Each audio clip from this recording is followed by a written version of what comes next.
Hello guys, welcome back my channel plastic with Amit Daksh. हमारे channel में आपको स्वागत है वंस अगेन। आज हम बात करने वाले डिफरेंशिएट करने वाले हैं पॉलीमर, रेजिन और प्लास्टिक के बारे में। बेसिकली हमें इसका डिफरेंशिएट पता है, फिर भी हम कंफ्यूज रहते हैं कि हम क्या बोले, कौन सा टर्म कब यूज़ करें। और बहुत सारे लोगों से मैंने जब बात करी है उनसे ऑब्जर्व किया कि लोग पॉलीमर को प्लास्टिक्स बोलते हैं और रेजिन को भी प्लास्टिक बोलते हैं। इसके पीछे डिफरेंशिएट क्या है मैंने आपका सेपरेट वीडियो बना रखा है, आप मेरे प्लेलिस्ट में जाइए, वहाँ आपको दिख जाएगा, या फिर आप डिस्क्रिप्शन में जाके देखिए, आपको मिल जाएगी पूरी वीडियो तीनों की तीनों। तो बेसिकली आज हम बात करने वाले हैं what is the differentiate between the resin, polymer and plastic. सबसे पहले कुछ बात आप नोटिस कर लीजिए और बहुत ध्यान से सुनिए इस चीज़ को, क्योंकि बहुत इंपॉर्टेंट है। पहली बात, जितने भी ये टर्म्स है हमारे पॉलीमर, रेजिन, ये हमारे बिल्कुल भी प्लास्टिक नहीं है और इनसे कोई भी लेना देना नहीं है। दूसरा पॉइंट, ये सब प्लास्टिक से रिलेटेड हैं। बहुत गहराई वाली बात है, इसको ध्यान से सुनना, इसीलिए मैंने आपको पहले ही नोटिफाई किया था कि इसको बस ध्यान से सुनिए। अब हम बात करने वाले हैं कि ये इसमें क्या चीज़ें होती हैं। देखिए, सबसे पहले हमारा टर्म आता है हमारा रेजिन का। रेजिन क्या होता है, सबसे पहले ये जान लीजिए, हमारा रेजिन जरूरी नहीं है हमारा प्लास्टिक्स हो, क्योंकि हम ये बात करने वाले प्लास्टिक की, तो प्लास्टिक को लेकर चलेंगे। बट मैं आपको पहले ही एक्सप्लेन कर देता हूँ कि हमारा जो रेजिन है वो प्लास्टिक नहीं होता और ना ही इससे कोई मतलब होता है।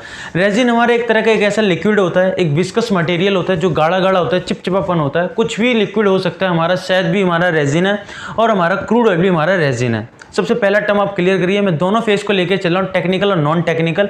पहला, ये हमारे से कोई भी रिलेटेड नहीं है, क्योंकि विस्कस एक हमने रेजिन एक टर्म दिया हुआ है, एक नाम दिया हुआ है, एक नोमेनक्लेचर है कि इस कैटेगरी की ये जो चीज़ें ऐसा बिहेवियर शो करती है उसको हमने रेजिन बोल दिया। देखिए, तो इससे जानते हैं, ठीक है। जो हमारा शहद है वो भी हमारा एक तरह का रेजिन है, एक ऐसा मटेरियल, विस्कस मटेरियल जो बहुत ही गाढ़ा चिपचिपा होता है, वो भी हमारा रेजिन है। और प्लास्टिक की बात करें तो ये प्लास्टिक भी हमारा एक रेजिन है। जब हमें क्रूड ऑयल से, जब जैसे कि हमारा क्रूड ऑयल में हम जब प्लास्टिक्स को मैन्युफैक्चरिंग करते हैं तो हमें डायरेक्टली कोई प्लास्टिक नहीं मिलती, स्पेसिफाइड प्लास्टिक नहीं मिलती, एक टर्म मिलता है हमें प्लास्टिक का कि इसके अंदर से हम प्लास्टिक्स को निकालते हैं। क्योंकि जब उसे हम प्रोसेस करते हैं तो हमारा केरोसिन ऑयल, वैक्स, पेट्रोल, ये सब चीज़ें निकलती है, तो उनमें से एक हमारा एक लिक्विड निकलता है, एक नॉन स्पेसिफाइड लिक्विड। उसकी कोई शेप नहीं है, कोई साइज नहीं है और उसको कोई स्पेसिफाई नहीं है। उस लिक्विड को, उसके अंदर कई तरह की प्लास्टिक भी हो सकती हैं, उसके अंदर कई तरह के पॉलीमर्स भी हो सकते हैं उस लिक्विड के अंदर। उस लिक्विड को हम रेजिन कहते हैं, जो हमारा प्लास्टिक टर्म में हम यूज़ करते हैं।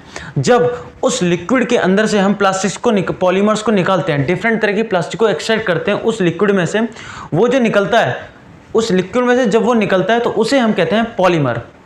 अब पॉलीमर्स क्या होता है, देखिए, पॉलीमर बिल्कुल भी प्लास्टिक नहीं होती। पहली बात, पॉलीमर भी एक नोमेनक्लेचर होता है।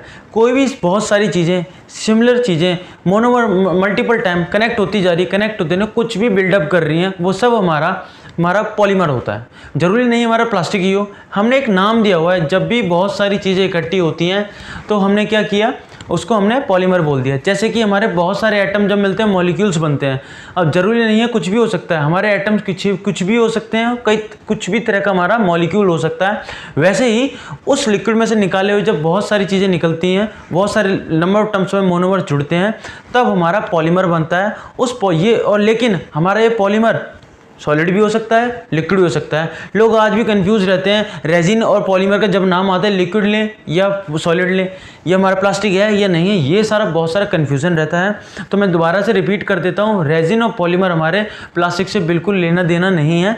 बट हमने प्लास्टिक की वो कैटेगरी को उस नाम से, नोमेनक्लेचर से इंडिकेट किया है कि ये सब चीज़ें होती हैं। एक नामकरण दिया हुआ है कि हमारी अगर चिपचिपापन है तो हमारा रेजिन बन गया। रेजिन प्लास्टिक हम कह देते हैं। प्लास्टिक इसलिए कहते हैं क्योंकि उस रेजिन में से प्लास्टिक को निकालते हैं, इसीलिए हमने उसको रेजिन बोला है। बट वो रेजिन नहीं है, बट वो प्लास्टिक नहीं है।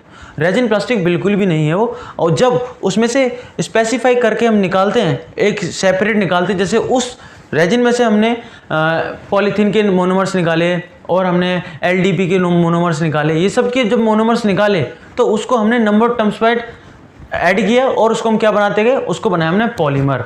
पॉलीमर हमारा सॉलिड भी हो सकता है, लिक्विड भी हो सकता है। तो इसको कंफ्यूजन होने की बात नहीं है कि हमारा पॉलीमर लिक्विड है या सॉलिड है।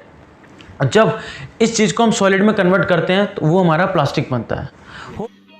समझ रहे हो आप? होप आपको ये समझ में आया होगा कि बहुत छोटी सी चीज़ है, बट मैं आपको बता दूं टेक्निकली ये बिल्कुल गलत है। ये बिल्कुल गलत है। हम तीनों एक जैसी नहीं है, आपको डिफ्रेंशिएट करना बहुत ज़रूरी था। बट हम इंडस्ट्रीज़ में अपनी लोकल लैंग्वेज में इसको सबको बोलते हैं कि रेजिन भी बोलते हैं, पॉलीमर भी बोलते हैं और हमारे प्लास्टिक भी बोलते हैं, तीनों चीज़ बोलते हैं। तो आपको ये डिफरेंस जानना बहुत ज़रूरी था कि रेजिन, पॉलीमर, प्लास्टिक तीनों अलग हैं। बट प्लास्टिक से बनाने से पहले कुछ ऐसे बिहेवियर हैं, कुछ ऐसी स्टेज हैं, कुछ ऐसी स्ट्रक्चर्स हैं प्लास्टिक के जो हमने पॉलीमर्स और रेजिन में नोमेनक्लेचर दिया हुआ है। होप आपको ये समझ में आएगा। बहुत छोटा सा वीडियो था, बहुत ज़्यादा नॉलेजेबल है और जितना हो सके आप इस टर्म्स को इम्प्लीमेंट करिए और शेयर करिए इस नॉलेज को। Thank you very much.